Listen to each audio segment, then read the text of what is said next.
Hi guys, so ayun, magkukwento. Anong gusto niyong kwento? Comment. Pero ang magkukwento ko ngayon ang alamat ng prutas.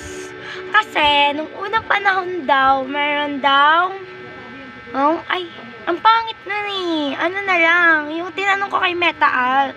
Ang sabi ko kay Metaal, ang alamat ng aso. Ang alamat daw ng aso ay ito.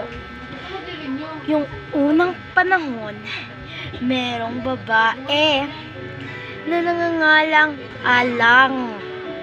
Si Alang ay naglalaro ng volleyball sa kanilang tapat ng bahay. O, sino mga mahilig dyan mag-volleyball? Taas ng kamay or kaway-kaway.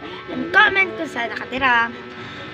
Tapos nun, habang naglalaro siya, pinangarap niyang tumahol. Ang sabi niya ay at sabi niya ng kanyang ina, gusto mo ba maging aso? At siya ay sumang-ayon. Ang sabi niya ay, oo naman po, Nay. At ito ang ginawa ng kanyang ina.